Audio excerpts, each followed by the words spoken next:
अस्सलामुअलैकुम, आप देख रहे हैं समा। मैं हूं सैयद फैसल करीम और मैं हूं किरण आफ्ताब। अफगानिस्तान में अमन की खातिर अमेरिका से ताउन के लिए तैयार हैं, लेकिन पाकिस्तान में फौजी अड्डों के मेजबान नहीं बन सकते। वजीर आजम ने मजमून लिखा, अपना मौकिफ दोहरा दिया, वाजे कर दिया। अमरीकी अखबार वॉशिंगटन पोस्ट में लिखा, अमरीका को फौजी अड्डे दिए तो पाकिस्तान में फिर दहशतगर्दी फैलेगी। अफगानिस्तान में हमारा कोई फेवरेट नहीं है, जो हुकूमत भी अफगान अवाम का एतमाद जीतेगी उसके साथ काम करेंगे। आज़ादी इजहार के दावेदार मगरबी मीडिया ने अपने ही उसूल भुला दिए। अमरीकी चैनल ने वजीर आजम का तवील इंटरव्यू लिया, लेकिन सिर्फ और सिर्फ मनपसंद हिस्से ही नशर किए। भारत में मोदी सरकार की हिंदुत्व पर मबनी नफरत अंगेज पॉलिसी से मुताल्लिक गुफ्तगू उन्होंने हज़फ कर दी। पाकिस्तान ने खत लिखकर चैनल से वजाहत तलब कर ली। लिखा, वजीर आजम के इंटरव्यू को सेंसर करना आज़ादी इजहार राय के खिलाफ है। उधर पेंटागन के तर्जुमान जॉन कार्बी ने कहा है कि तालिबान की कार्रवाई और उन्हें हासिल होने वाले फ़वाइद के बायस अफगानिस्तान से अमरीकी फ़ौजियों के इनखला का अमल सुस्त किया जा सकता है। जॉन कार्बी ने कहा कि अफगानिस्तान में तालिबान के अजला पर हमलों और पुरतशद्दुद कार्रवाइयों के बाद सूरत हाल तब्दील हो रही है। अगर किसी भी दिन फ़ौजियों के इनखला की रफ्तार में तब्दीली की ज़रूरत पड़ी तो लचक का मुजाहरा करेंगे। उन्होंने कहा कि सदर जो बाइडन की जानिब से दी जाने वाली डेडलाइन बरकरार रहेगी। इनखला के अमल को सूरत हाल की मुनासबत से एडजस्ट किया जाएगा। मकबूजा कश्मीर की खुसूसी हैसियत ख़त्म करना एकतरफा इक़दाम था। भारत इस मामले पर कश्मीर में रेफरेंडम करा के देख ले, कश्मीरियों की राय सामने आ जाएगी। वज़ीर ख़ारजा शाह महमूद कुरैशी ने मोदी सरकार को खुला चैलेंज भी दे दिया। अफगानिस्तान की सूरत हाल पर तशवीश का इजहार किया। बोले, पड़ोसी मुल्क में अमन की कोशिशें जारी रखेंगे, किसी तनाज़े का हिस्सा नहीं बनेंगे। कश्मीर की खुसूसी हैसियत की तब्दीली समेत यकतरफा भारतीय इक़दामात। हिम्मत है तो भारत 5 अगस्त 2019 के यकतरफा इक़दामात पर आज़ादाना रेफरेंडम करा ले। वजीर खारजा शाह महमूद कुरैशी ने मोदी सरकार को बड़ा चैलेंज दे डाला। शाह महमूद कुरैशी ने अपने बयान में साफ कह दिया कि अगर दुनिया भर में मुकीम कश्मीरियों ने रेफरेंडम में भारतीय इक़दामात मुस्तरद कर दिए तो मोदी सरकार को अपने फैसलों पर नजरसानी करना होगी। वजीर खारजा ने कहा, मोदी का ख्याल था कि 5 अगस्त के इक़दामात से भारत को पजीराई मिलेगी, मगर ऐसा नहीं हुआ। आम कश्मीरियों समेत इक़्तिदार में शरीक रहने वालों ने भी भारतीय इक़दामात मुस्तरद किए। शाह महमूद कुरैशी का अफगानिस्तान की सूरत हाल पर भी तशवीश का इजहार। कहा, हमसाया होने के नाते अफगानिस्तान में अमन और इस्तेहकाम चाहते हैं, लेकिन वहाँ की मौजूदा सूरत हाल से खुद अफगान सदर मुतमईन नहीं। मुज़ाकरात कैसे करने हैं, अफगानिस्तान में इस पर भी इत्फाक नहीं है। गैर मुल्की अफवाज के इनखला के बाद तालिबान से मुज़ाकरात का ताअत्तुल बाइसे तशवीश होगा। पॉलिसी एक रखें, बात करें। भारत तालिबान से बात कर सकता है तो पाकिस्तान से क्यों नहीं? मकबूजा कश्मीर की साबिक वजीर आला महबूबा मुफ्ती ने सवाल उठा दिया। नरेंद्र मोदी को मशवरा दिया कि पाकिस्तान के साथ मुज़ाकरात का आगाज करें ताकि मसला कश्मीर का कोई हल निकले और खित्ते में अमन आ सके। मुझसे नहीं, मेरे बेटे से पूछें, तफसीलात जानिए थोड़ी सी देर में। तो पीपल्स पार्टी ने सियासी मुखालफत में कौमी सलामती के मामले को भी ना छोड़ा। वज़ीर आज़म इमरान खान ने अमरीका को अड्डे देने से साफ इनकार किया, लेकिन मुर्तज़ा वहाब एब्सोल्युटली नॉट का मजाक उड़ाते रहे। वज़ीर आज़म इमरान खान ने कौमी सलामती के अहम मामले पर दो टोक मौक़िफ़ अपनाया। पीपल्स पार्टी इमरान खान के मौक़िफ़ को सराहने के बजाय इस पर जुगतें कसने लगी। Absolutely not. क्या मुर्तज़ा वहाब ये चाहते हैं कि वज़ीर आज़म अमरीका को अड्डे देने के सवाल पर यस कर देते, जैसे माजी में होता रहा है? अवाम को हुकूक और सहूलतें न देने पर एब्सोल्युटली नॉट की बदतरीन मिसालें तो कराची समेत सिंध भर में नजर आती हैं। रोटी, कपड़ा और मकान के नारे पर बनने वाली पीपल्स पार्टी ने क्या अपना वादा पूरा कर दिया? Absolutely not. क्या पीपल्स पार्टी सरकार सिंध के स्कूलों को बाड़े के बजाय इल्म के गहवारे बना पाई है? Absolutely not. क्या सिंध भर में बच्चों और शहरियों को भंबोड़ते कुत्तों का कोई इलाज किया गया है? Absolutely not. मरीज एम्बुलेंसों के बजाय रेडियो पर ले जाए जाते हैं, पुलिस मोबाइलों को धक्के लगाए जाते हैं। क्या सिंध हुकूमत की आंखें खुलेंगी? Absolutely not. कराची में पीने का पानी आता नहीं, बारिश का पानी जाता नहीं, सड़कों पर गटर का पानी जमा रहता है, मोहल्ले कचरा कुंडी बन गए हैं। क्या 13 साल से सूबे पर राज करने वालों को ये सब नजर आता है? डिक्शनरी में सिर्फ एक ही वर्ड है, एब्सोल्युटली नॉट। बिलावल भुट्टो सिंध में विफाक को मिस कर रहे हैं तो दरख्वास्त दें। तहरीक इंसाफ सूबे को टेक ओवर करेगी और बहुत अच्छे तरीके से संभालेगी। मुअव्विन खुसूसी शहबाज गिल ने तंजिया पेशकश कर दी। फेडरल गवर्नमेंट के टैक्स का बिलावल जरदारी साहब को फिक्र क्या है? वो फिक्र ये है 57.5% सूबों को आना होता है, लेकिन यहाँ पर तो आपको पता है एक अयान अली एक्सप्रेस नाम की फ्लाइट चलती है। इनको पिछले साल वफाक से मिले थे 725 अरब। इस दफा वफाक की परफॉर्मेंस की वजह से इनको कितने पैसे मिले? 884 अरब। पिछले साल इनके पास जो कैश पड़ा था वो 30 अरब पड़ा था। आपको पता है इस साल कैश कितना पड़ा है? 65 अरब। ये कैश का धंधा आपका है क्या? कौन देता है तुम्हें ये झुमके? कहां से लाती हो ये झुमके? ये कैश रखा क्यों है? कुत्ते के कांटे की वैक्सीन क्यों नहीं लेते आप इन पैसों से? ये कैश कब्र में लेके जाना है आपने अपनी। मुझे लगता था साईं कायम अली शाही होते थे, वो तो इनसे बेहतर थे। अब मैं कंपेयर करता हूं तो सारे सूबों ने हेल्थ कार्ड दे दिए, यहाँ आपको हेल्थ कार्ड नहीं दिए गए क्योंकि यहाँ लोग बीमार ही नहीं होते सिंध में। हमें ये अच्छी तरह से पता है कि आप पर्ची चेयरमैन हैं। आप उस रेस में फर्स्ट आते हैं जिसमें और कोई नहीं भागा होता, आप अकेले ही भागते हैं। अगर आप वफाक को इतना मिस करते हैं तो आप एक एप्लीकेशन दे दीजिए कि आप नाअहल हैं, आप यहाँ हुकूमत नहीं कर सकते। वफाक टेक ओवर कर लेगा और बड़े अच्छे से ख्याल रख लेगा। तंज पर तंज के तसलसल में वजीर आला सिंध ने कहा शहबाज गिल पंजाब से निकाले गए, मालूम नहीं कब विफाक से भी निकाले जाएं। बोले शहबाज गिल को जवाब देने के लिए उनके जैसे शख्स की ज़रूरत है और ऐसी चीज़ें आसानी से नहीं मिलती। आज मैं देखा था गवर्नर साहब शायद कहीं हुंजा या कहीं पे हैं, आज नंगा पर्वत में है और नंगे पंगे इधर छोड़ गए। शहबाज गिल साहब पे मैं क्या कमेंट करूं?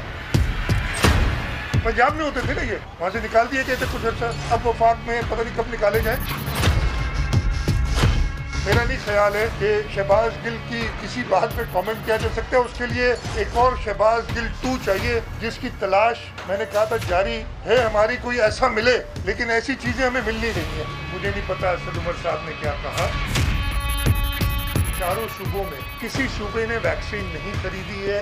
वैक्सीन की सप्लाई का जिम्मा फेडरल गवर्नमेंट ने लिया हुआ है और इसकी वजह यह है कि इंटरनेशनल एजेंसीज फेडरल गवर्नमेंट को वैक्सीन प्रोवाइड कर रही हैं, तो वो सारी वैक्सीन जो उन्होंने दी है वो सारी अकाउंटेड फॉर है। अनफॉर्चुनेटली पूरे पाकिस्तान में वैक्सीन की आज से कुछ 3-4 दिन पहले से शॉर्टेज हो गई है। मियां शहबाज शरीफ FIA में पेशी के दौरान सवालों के जवाब देने के बजाय गुस्से का इजहार करते रहे। तफ्तीशी टीम से कहा कि उनके बेटों से पूछें कि मनी लॉन्ड्रिंग कैसे हुई। तफ्तीशी टीम ने पूछा चीनी के कारोबार, टायर शॉप्स, PCO और ऑटो वर्कशॉप समेत दर्जनों जराए से 21 अरब रुपए कैसे आए? जवाब मिला मैं नहीं जानता। ऐसे सवालात ना करें। किस सवाल पर क्या जवाब मिला? अंदरूनी कहानी जानिए नईम अशरफ भट्ट की ज़बान। मैं नहीं जानता, मैं नहीं मानता, मैं नहीं मानता, मैं नहीं जानता। बेशतर सवालों पर शहबाज शरीफ बस यही जवाब देते रहे। टीम ने पूछा शुगर मिलों में हमजा शहबाज बतौर CEO और सुलेमान शहबाज बतौर डायरेक्टर की मौजूदगी में 25 अरब रुपए की मनी लॉन्ड्रिंग कैसे हुई? तो जवाब आया इन्हीं से पूछ लें, मेरे इल्म में कुछ नहीं। कुछ सवालात पर मियां साहब ने गुस्से का इजहार किया और कहा इनसे इस तरह के सवालात ना पूछे जाएं। पेशी की खास बात फैटफ कवानीन में मनी लॉन्ड्रिंग करने वाले के लिए इस्तेमाल की गई टर्म पेप यानी पॉलिटिकल एक्सपोज्ड पर्संस को शहबाज शरीफ से जोड़ना था। तफ्तीशी टीम ने पूछा कि फैटफ के मुताबिक पेप का सुराग लगाने का कहा गया है, क्या आप इसी कैटेगरी में शामिल हैं? तो फिर जवाब आया मैं नहीं जानता, मैं नहीं जानता, मैं नहीं मानता। तफ्तीशी टीम ने पूछा कि मुश्ताक चीनी ने 4 अरब रुपए शुगर के जरिए आने का इतराफी बयान दिया, लेकिन बाकी के 21 अरब रुपए कहां से आए? इस सवाल पर शहबाज शरीफ ने जवाब दिया कि इन्हें मालूम नहीं। FIA की टीम ने कहा कि इनके पास सबूत मौजूद हैं कि दर्जन से ज्यादा दीगर ऐसे बिजनेस जराए हैं जहां से ये रकम मुलाजमीन के अकाउंट्स में आई। इनमें टायर शॉप्स, PCO, पेट्रोल और CNG स्टेशंस, कॉटन और wheat mills, fruit shops, photo state, dry fruit, travel agents और ऑटो वर्कशॉप शामिल हैं। तो इसका जवाब भी यही आया कि मैं नहीं जानता, मैं नहीं जानता, मैं नहीं मानता। नईम अशरफ भट्ट, समा, लाहौर। पीटीआई रहनुमा फयाजुल हसन चौहान का कहना है कि शहबाज शरीफ ठीक कहते हैं। उन्होंने धेले की करप्शन नहीं की, बल्कि उनकी करप्शन की दास्तानें अरबों खरबों में हैं। बोले ऐसे लोगों को असेंबली में अखलाकियात और जमहूरियत का दर्स बदकिस्मती। अब बेटों से जब इंक्वायरी हुआ है, बेटे बाप से इंक्वायरी हुआ है, इंतहाई शर्मनाक इनकी इस आले शरीफ की जनाब हरकत है। अब ये पुरानी ड्रामेबाजी है इनकी, और पाकिस्तान का सबसे बड़ा ड्रामेबाज फनकार सियासतदान अगर कोई है तो ये आपके शहबाज शरीफ साहब हैं। ये जो खादमे आला थे ना, ये अपने खानदान के लिए खादमे आला थे, ये अपनी जात के लिए खादमे आला थे। इनकी ढिढाई देखें, सीना तान के जमहूरियत की, अखलाकियात की, इंसानियत की बातें असेंबली के फ्लोर पे खड़े होकर करते हैं। ये हमारी बदकिस्मती है इस पाकिस्तान की। अब रहनुमा नून लीग मोहसिन रांझा कहते हैं शहबाज शरीफ को बार बार टारगेट किया जा रहा है। नैब न्याजी गठजोड़ की दूसरी किस्त शुरू हो चुकी।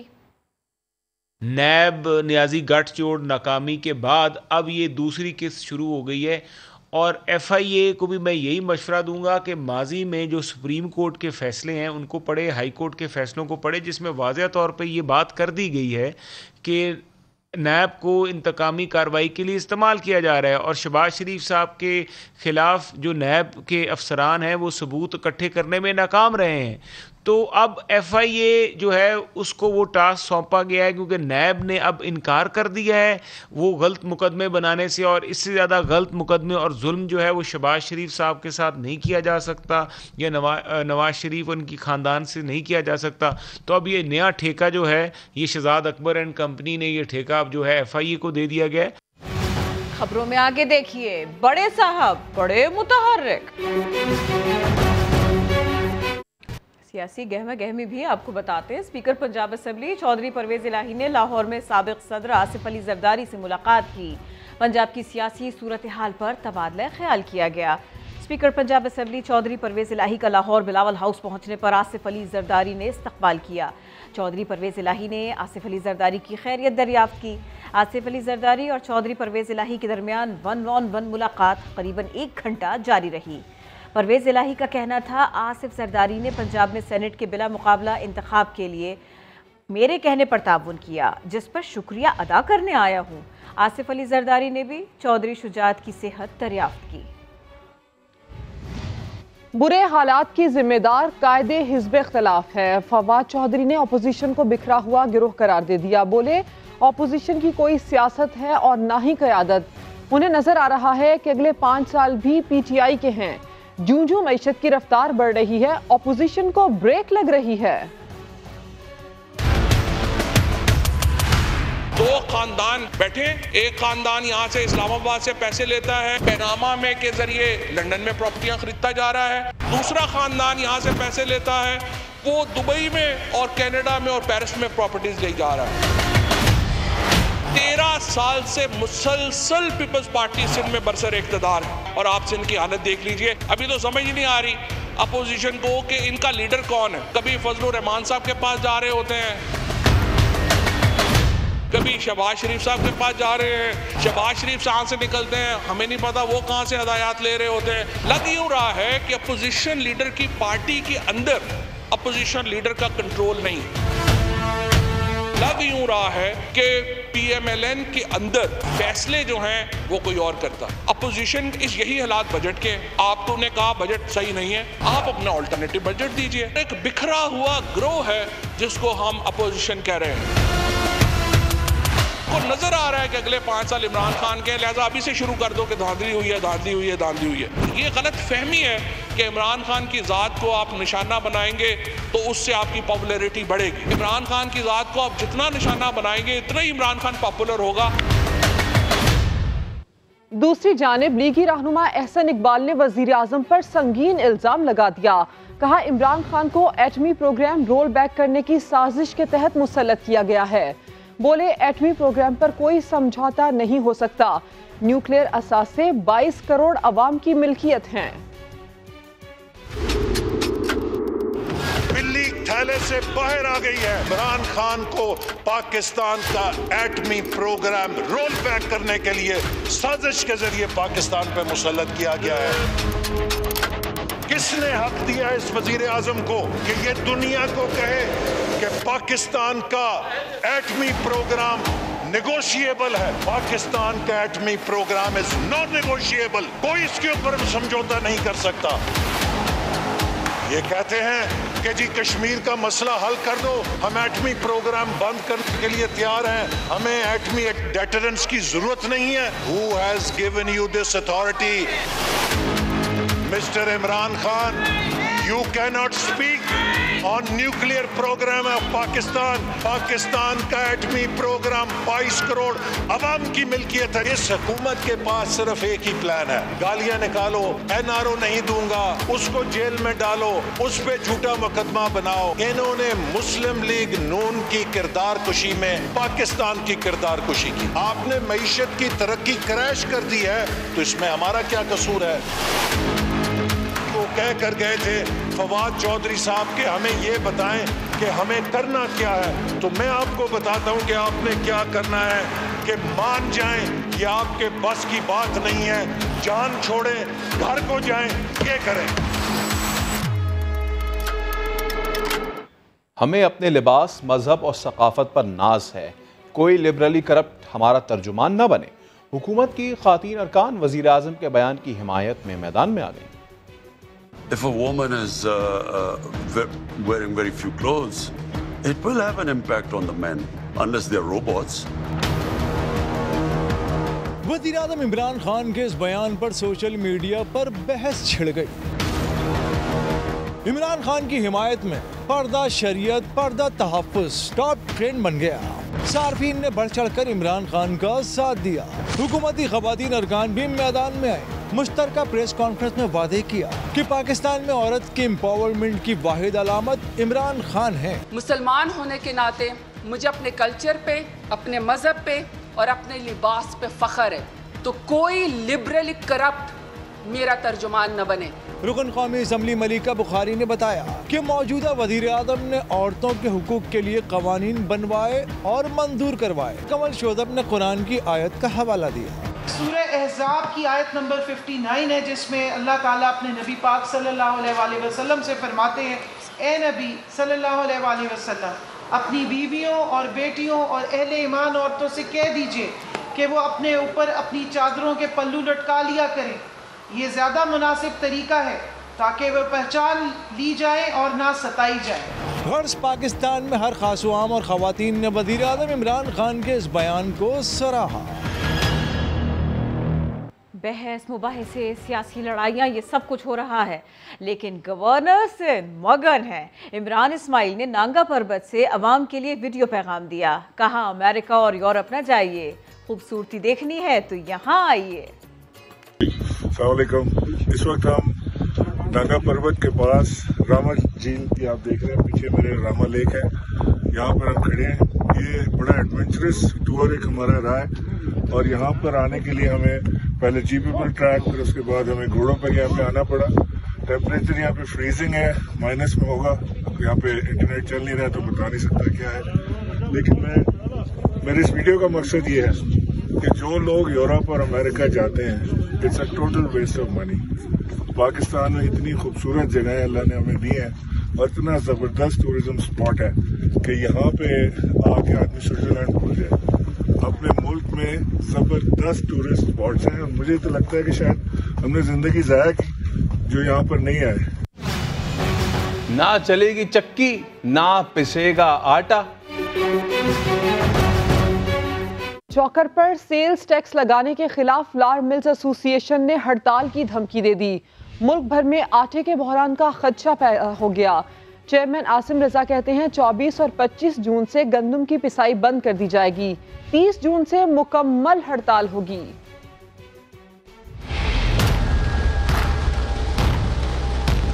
चोकर पर सेल्स टैक्स नामंजूर, फ्लावर मिल्स एसोसिएशन ने ऐलान कर दिया। वफाकी बजट में नए टैक्सों के खिलाफ फ्लावर मिल्स एसोसिएशन ने गंदम की पिसाई बंद करने की धमकी दे दी। कल से वॉशिंग बंद करेंगे और 24 और 25 तारीख को हमारी फ्लोर मिल्स ग्राइंडिंग नहीं करेंगी। ये 2 दिन की हमारी अलामती हड़ताल है। फ्लावर मिल्स एसोसिएशन सिंध के सदर चौधरी यूसुफ कहते हैं हुकूमती फैसलों से आटा महंगा होने का खदशा है। 5 रुपए फी किलो आज जो गंदम का रेट है वो तकरीबन 15 रुपए फ़ी केजी, 1500 रुपए फ़ी बैग बढ़ा दिया गया है, और ये भी 5 रुपए अगर इजाफा कर देते हैं तो गरीब आवाम के लिए आटा खाना बहुत मुश्किल हो जाएगा। दोनों मुतालबात हैं हमारे, दोनों माने जाएंगे, हड़ताल खत्म होगी, अदरवाइज हड़ताल कंटिन्यूज रहेगी। फ्लावर मिल्स एसोसिएशन ने चोकर पर सेल्स टैक्स को हुकूमत के खिलाफ साजिश करार दिया। रहनुमाओं का कहना है कि माजी में किसी ऐसे टैक्स की मिसाल नहीं मिलती। पेशावर के इलाके चमकनी में जायदाद के तनाज़े पर मुखालिफिन ने घर में घुसकर फायरिंग कर दी। एक ही खानदान के 4 बच्चों समेत 7 अफराद को कत्ल कर दिया। चमकनी के इलाके फंदू रोड पर जायदाद का तनाज़ा, मुखालिफिन ने गरीब मज़ारे के घर में घुसकर फायरिंग कर दी और पूरे ख़ानदान का सफाया कर दिया। मरने वालों में हबीबुल्ला, इसकी अहलिया, भावत, 4 मासूम बच्चे जिनमें 3 सगे भाई शामिल हैं, जबकि एक बच्ची को जख्मी हालत में अस्पताल मुंतकिल कर दिया गया। पुलिस के मुताबिक 2 ग्रुपों के दरमियान जायदाद का तनाज़ा था, जिसने 7 इंसानी जानों की भेंट ले ली। रिसेंट पास में कुछ वाक़यात इनके एक दूसरे के हुए, हमने पॉलिटिकल लोगों को भी इन्वॉल्व किया उसके अंदर कि जी इनका आपस में किसी तरीके से पैचअप किया जाए, लेकिन चीज़ें वर्स्ट होती जा रही थी और कल के वाक़या ने तो बहुत ही दिलखराश था। पुलिस ने 4 मुश्तबा अफराद को गिरफ्तार कर लिया, जबकि FIR दर्ज करके मजीद तफ्तीश शुरू कर दी है। कैमरामैन आबिद खान के साथ शहाबुर रहमान, समा, पेशावर। लाहौर में जायदाद की खातिर बेटों ने बूढ़े बाप को मुबैना तौर पर कैद कर लिया। बेटियों की दरख्वास्त पर अदालत ने बाजियाब कराया। अरशद अली की रिपोर्ट। बुजुर्ग शहरी बेटों से तंग आ गया, अदालत में बेटियों के साथ जाने की ख्वाहिश जाहिर कर दी। सेशन अदालत में हैदर अली की बाजियाबी के लिए दरख्वास्त पर समाअत हुई। दरख्वास्त गुजार खातून ने मौक़िफ़ इख्तियार किया कि उनके वालिद की उम्र 85 साल है, मगर उनके भाइयों ने मांगा मंडी में 20 कनाल जमीन के लिए बाप को घर में कैद कर रखा है। अदालत उनके वालिद को हब से भेजा से रिहाई दिलवाए। अदालती बेलत ने बुजुर्ग शहरी को बाजियाब कराकर पेश किया। अदालत ने इस्तफसार किया कि आप किसके साथ रहना चाहते हैं। बुजुर्ग शहरी ने बेटियों के साथ रहने की ख्वाहिश जाहिर की। कित्थों बरामद कीता है? मांगा मंडी से। हैदर अली के बयान के बाद अदालत ने उसे बेटियों के साथ जाने की इजाजत दे दी। कैमरा टीम के हमरा अरशद अली, समा, लाहौर। अफसोसनाक सूरत हाल के बाद अफसोसनाक खबर लिया से, जहां तेज रफ्तार ट्रॉलर ने स्कूल जाने वाले 2 भाइयों और उनके कजन को कुचल डाला। MM रोड पर स्कूल जाते हुए 3 मोटरसाइकिल सवार तलबा को ट्रॉलर ने टक्कर मारी। हादसे के बाद ड्राइवर फरार हो गया। रेस्क्यू के मुताबिक जाँ बहक होने वाले तलबा में 2 भाई मंसूर और अहमद रजा शामिल हैं। तीसरा तालिब इल्म नौमान उनका कज़न था। लाहौर हाई कोर्ट ने 7 माह की बच्ची के कत्ल केस की मुलजिमा को 12 साल बाद बाइज्जत बरी किया। जंग में 2009 में 7 माह की बच्ची के कत्ल का मुकदमा दर्ज हुआ था। मातहत अदालत ने फुप्पी को उम्र कैद और जुर्माने की सजा सुना दी थी। 12 साल बाद लाहौर हाई कोर्ट ने खातून को बेगुनाह करार दे दिया। लाहौर हाई कोर्ट ने 7 माह की बच्ची के कत्ल केस की मुलजिमा को 12 साल बाद बाइज्जत बरी किया। मीरपुर खास से MQM लंदन के 2 दहशतगर्द गिरफ्तार। DIG CTD उमर शाहिद का कहना है कि गिरफ्तार मुलजिमान ने भारत से दहशतगर्दी की तरबियत हासिल की थी। रॉ से तरबियत का नेटवर्क अनीस एडवोकेट और वासे जलील चलाते थे। शाहनवाज अली कादरी की रिपोर्ट देखिए। काउंटर टेररिज्म डिपार्टमेंट ने मीरपुर खास से MQM लंदन के 2 दहशतगर्दों को गिरफ्तार करने का दावा किया है, जिनके बारे में DIG CTD ने कहा है कि इन गिरफ्तार अफराद ने 1998 से 2002 के अरसे में भारत जाकर रॉ से अस्करी तरबियत ली थी। वो लोग इंडिया गए, वहाँ उनको असले की ट्रेनिंग मिली, वहाँ उनको इवन काउंटर सर्वेलेंस की ट्रेनिंग मिली। उमर शाहिद हामिद का ये भी कहना था कि MQM के दहशतगर्दों की भारत से अस्करी तरबियत का नेटवर्क अनीस एडवोकेट और वासे जलील चलाते थे। 2 की लीडर थे इसमें, एक अनीस एडवोकेट और दूसरा वासे जलील, जिनको ये जो लड़के इंडिया भेजने का जो सिस्टम था उसको चलाने और उसको मैनेज करने की जिम्मेदारी दी गई थी। जो एक हमने पहले लड़का गिरफ्तार किया था नईम, उसने ये इंकशाफ किया था। इंडिया जाने का तो ख्याल था ही नहीं ना सर। अनीस एडवोकेट के घर पे कोई मरकजी कमेटी आई हुई थी ना, तो मेरे पास जोन से कोई शख्स आया, मतलब वो जो कारकुन होता है, मुझे अंदर बुलाया गया। उस टाइम में वासिल जलील बैठे हुए थे और उनके साथ कोई और भी थे।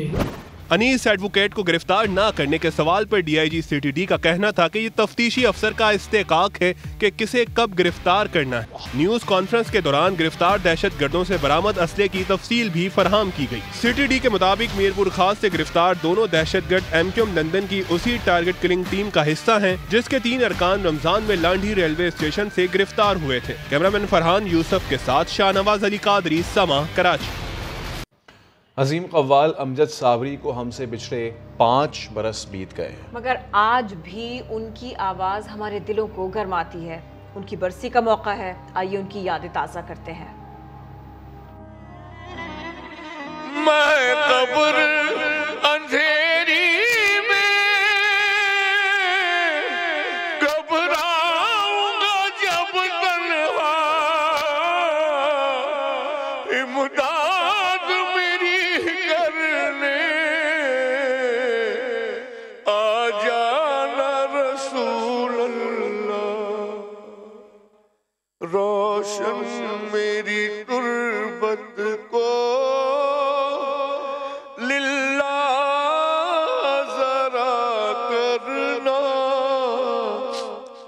जब वक्त नज़ा आए आका दीदार